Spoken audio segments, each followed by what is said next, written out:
مشاهدينا الأعزاء، ثورة 25 يناير بدأها الشباب والتف حواليها كل أفراد الشعب في هذه الثورة الرائعة اللي بنعيش اليوم أكبر إنجازاتها، وهي انتخاب رئيس جديد للبلاد بطريقة ديمقراطية لم تشهدها مصر خلال 7000 سنة.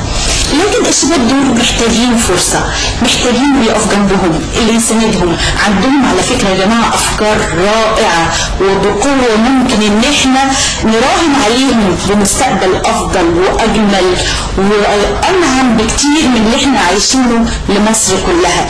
يمكن كتير مننا بنقول شبابنا مبتكرين، شبابنا بيعملوا دراسات ومشروعات كبيرة، لكن للأسف النظام اللي فات كان بيحطها في الدرج بيقفل عليها ما بيطبقهاش، حتى الأبحاث اللي ممكن نستفيد بيها لزراعة الصحراء. لكن الكلام ده في مصر الجديدة، في مصر بعد 25 يناير هيختلف كليا وجزئيا. بيسعدنا يكون معانا أحد هؤلاء الشباب المبتكرين اللي ابتكروا مشروع رائع جدا، مصر جنة عدن. هنتعرف على هذا المشروع وهنتعرف على الشاب اللي قدم المشروع ده علشان يكون قدوة لشبابنا. دكتور محمد غلوة، صاحب فكرة مشروع قومي بعنوان جنة عدن. أهلا بيك، مشرفنا ومنورنا. شباب قوي يعني. لا والله كلنا شباب. دكتور محمد، يمكن كنا عرضنا المشروع ده مع حضرتك قبل كده، وكان هو مشروع في منخفض القطارة. عايز بس انوه ان المشروع ده من ايام جماعة عبد الناصر كان موضوع منخفض القطارة ده في الملفات الألمانية، فكرة ألمانية أصلا، ويمكن عشان كده هي مصدر التمويل حتى الآن. فكرة سريعة برضه زي ما بيقولوا ايه، بيضرب عصفورين بحجر. هنا عايز اقول 5 عصافير 10 عصافير وحجر واحد، مشروع قوي. هو بداية كان المشروع بتاع منخفض القطارة القديم هو يعتبر أول خطوة في المشروع بتاعي. أنا استخدمته واستفدت منه إن أنا حطيته أول خطوة. هو عبارة عن توصيل قناة أو أنابيب مائية من منطقة العلمين بطول 70 كيلو متر إلى منخفض القطارة. وهو انخفاضه قد إيه؟ انخفاضه 140 متر. مساحته 26,000 كيلو متر مربع، وطوله 300 متر وعرضه 80 متر. طبعا هينزل لغايه دلوقتي احنا في مشروع منخفض القطارة القديم. هينزل عمود مائي على توربينات هتطلع كهرباء ب1.5 مليار سنويا. طبعا يعني انت شفت ان كميه الكهرباء دي مش هتبقى يعني جدولة اقتصاديه مش عاليه، فهتستخدمها في حراره للتبخير بالظبط. لان حاول اختصر الموضوع، لان تكلفه مد القناه دي كانت 14 مليار. ودي طبعا رقم مخيف جدا جنب ان انت تطلع 1.5 مليار. مش دي يعني ما تستاهلش. فانا استخدمت الكهرباء اللي هتطلع من التوربينات دي فان انا يعني اولد بيها طاقه عن طريق السخانات الشمسيه، امد بيها سخانات سخانات سيراميك في قلب الميه. السخانات دي درجه الحراره بتاعتها في قلب الميه 1000 درجه مئويه زائد الشمس. طبعا. انا عايز اقول ان حضرتك لو مليت المسطح بتاع منخفض القطارة بارتفاع 60 متر وسبته بس للشمس سنويا، معدل التبخير بتاعه هيقلل ارتفاع منسوب المياه المتوقع في البحر المتوسط الى النص. يعني اللي هي اللي بتسبب خطوره للبحر الشواطئ خلال 50 الى 100 سنه هتنتهي تماما الدلتا وكل شواطئ مصر وكل شواطئ البحر المتوسط، لان البحر المتوسط هيعلى منسوبه لمتر كمان، والدلتا بتاعتنا بتقل منسوبها 5 مللي كل سنه. دي مرتبطه بقياس درجات حراره ارتفاعها السنوات اللي جايه واذابه الجليد اللي موجود، وبالتالي ترتفع مناسيب. اذا هنمنع تآكل الشواطئ، هنعمل عمليه بخر، وبالتالي يبقى فيه نقدر نقول هيبقى فيه ملاحات. طبعا في ملاحات في جزء ثاني بقى اللي هو الجزء الجنوبي من المنخفض. الجزء الشمالي احنا المشروع اللي هو التبخير بتاعنا فيه، لان الجزء الشمالي زي ما في الصوره هنا ضيق، الجزء الشمالي ده ضيق، وبالتالي ان احنا هنقدر ان احنا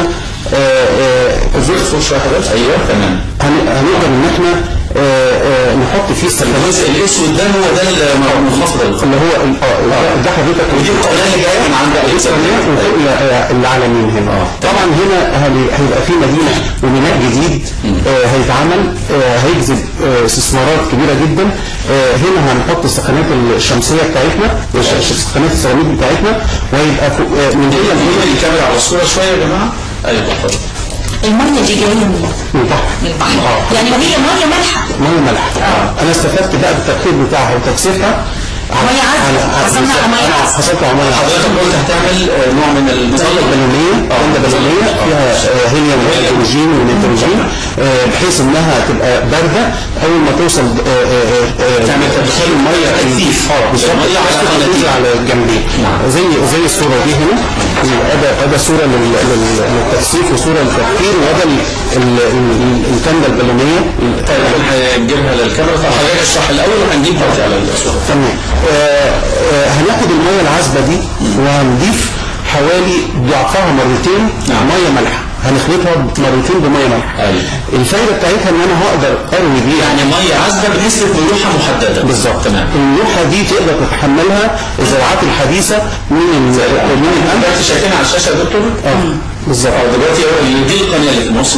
والنقط اللي هي دي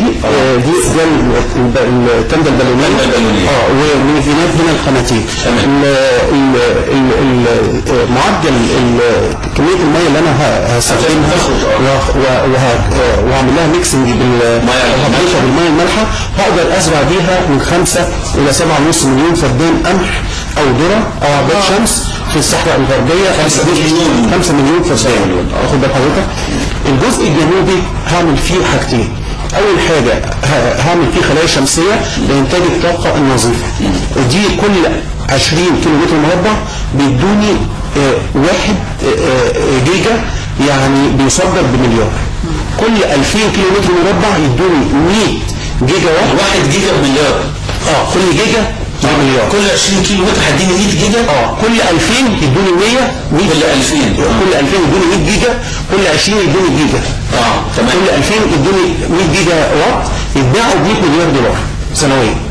يعني انا لو عملت المشروع ده على 8000 كيلو متر مربع هضرب في 4 يبقى ب 400 مليار دولار سنويا. ده حاجه يعني ضخمه جدا. وعايز اقول لحضرتك حاجه، الاستثمارات دي كلها مصر مش هتدفع منها ولا مليم. كلها ألمانيا عارضة 50 مليار دولار لتمويل الطاقة النظيفة. يعني ده عرضته بعد مؤتمر البيئة العالمي، عرضته على دول شمال البحر، دول شمال افريقيا اللي فيها الصحراء الكبرى، اللي منها الصحراء الغربية بتاعتنا. واخد بحضرتك؟ لأن في صورة هوريها لحضرتك. حضرتك ألمانيا كانت بتقول لو الشمس اللي في مصر دي موجودة عندنا كنا صدرناها. بص حضرتك الصورة دي، المناطق السوداء كلها دي أحسن مناطق، دي أحسن مناطق في العالم لإنتاج الطاقة الشمسية. حضرتك خدت بالك هتلاقي هو شمال افريقيا، الجزيره العربيه، وطبعا شمال افريقيا منها مصر، الجزيره العربيه والهند وشمال استراليا. يبقى احنا من الدول المهمه دي جزء جنوب افريقيا تحت. تحت قوي. احنا هناخد المشروع ده وننفذه عندنا. تكلفه الخليه الشمسيه حتى الان من $1 إلى $1.50. احنا مشاهدينا الاعزاء، ثورة 25 يناير. شباب قوي يعني. لا والله. نضرب بعصفورين بحجر. هنا عايز اقول 5 عصافير. القطار القديم هو يعتبر اول خطوه في المشروع بتاعي. انا استفيد حراره للتبخير بالظبط، لان قصه القطاره بارتفاع 60 متر، وسبته بالمتوسط هيعلى منسوبه لمتر كمان، والدلتا بتاعتنا وإزالة الجليد اللي موجود بالظبط، وبالتالي ترتفع منسوبه. احنا نحط فيه الجزء الاسود ده هو ده هنا هنحط السخانات الشمسيه بتاعتنا، السخانات السيراميك بتاعتنا، ومن الجناب هنا القناتين. الميكسنج بالميه المالحه هقدر ازرع بيها من خامه نظيفه. دي كل 20 كيلو متر مربع اللي في مصر دي موجوده عندنا كنا صدرناها. بص حضرتك الصوره دي، يبقى احنا من الدول المهمه دي الخليه الشمسيه حتى الان من $1 إلى $1.50. احنا فدان قمح هيجيبوا دخل لمصر، قمح او غيره. مشروع قومي اعاده توزيع. هي طبعا جامله. الدكتور جنزوري قدمت له المشروع ده. كان اذا لقينا المشروع ده وامنا ان فعلا المشروع ده موجود ساعتها وزير الماليه حضرتك قلت ان في نبات معين البحر طبعا هتتقابل مع تيارات هواء. ده الساخر ده لو حطيت عليها بكتيريا اسمها الايكولاي بتتحول للزيادة الغربية ما فيش اي استغلال ليه. درجة حرارة باذن الله انت على طول بتاخد موعد مع الرئيس باذن الله. بتبص للمستقبل، بتبص لبكره، ما بتبصش موجوده، ودي من المزايا اللي هتخلي المشروع ان هو النهارده لو بدا يعني هو كل اللي مش محتاج مصر تتحمله الحكومه الالمانيه بالكامل من الاف من 5 ل 10 دول في العالم. المشروع تقليديه بالظبط. وبعدين كل شيء في حضرتك ثواني يطلع على الشاشه حضرتك اتفضل. يعني هنشوف فيه كل حاجه يعني عشان كده حضرتك انت مش محتاج ان انت تقعد تدرس لسه، لان ده جايز ان العالم مهتميه بالمشروع القديم.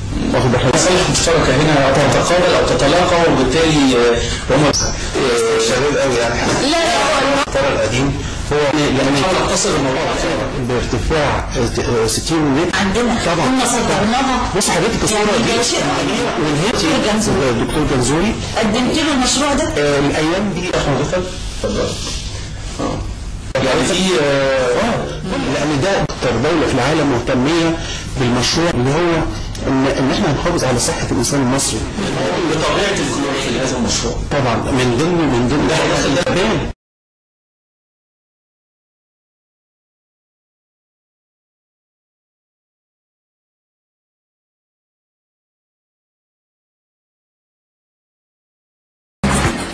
مشاهدينا الاعزاء، ثورة 25 يناير شباب قوي يعني. لا زي ما بيقولوا ايه بيضرب بعصفورين بحجر.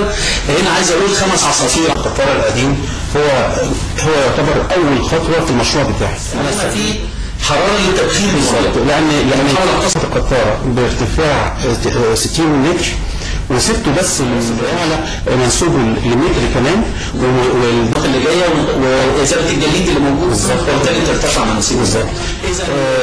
نحط فيه الجزء الاسود ده هو ده هنا هنحط السخانات الشمسيه بتاعتنا، سخانات السيراميك والجناب هنا القناتين. الاكسنج بالميه المالحه هقدر ازرع بيها من خامه نظيفه. دي كل 20 كيلو متر مربع بيدوني. مصر دي موجوده عندنا طبعا كنا صدرناها. بص حضرتك الصوره دي يبقى احنا من الدول المهمه دي الخليه الشمسيه حتى الان من $1 إلى $1.50. احنا فدان قمح هيجيبوا دخل لمصر، قمح او غيره. مشروع قومي اعاده توزيع. هي طبعا جامله. الدكتور جنزوري قدمت له المشروع ده. كان اذا لقينا المشروع ده وامنا ان فعلا المشروع ده موجود ساعتها كلنا وزير الماليه حضرتك قلت ان في نبات معين البحر طبعا هتتقابل مع تيارات هواء.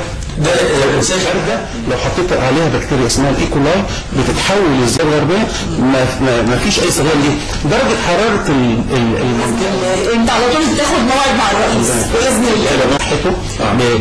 بتبص للمستقبل، بتبص لبكره، ما بتبصش لانها دي من المزايا اللي هتخلي المشروع ان هو النهارده بالمناسبة يعني هو كل مش محتاج اكتر من مصر تتحمله الحكومة الالمانية بالكامل من 5 ل 10 دول في العالم. المشروع تقليديه بالظبط. وبعدين كل شيء في حضرتك ثواني يطلع على الشاشه حضرتك اتفضل.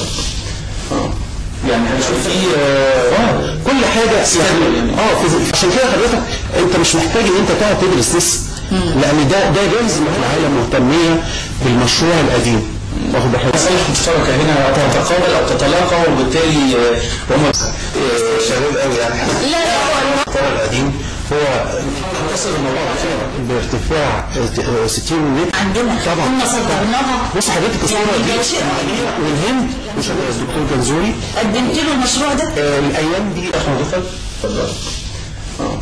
يعني في لان ده اكتر دوله في العالم مهتميه بالمشروع اللي هو ان احنا نحافظ على صحه الانسان المصري. بالتوفيق السياحي لهذا المشروع طبعا من ضمن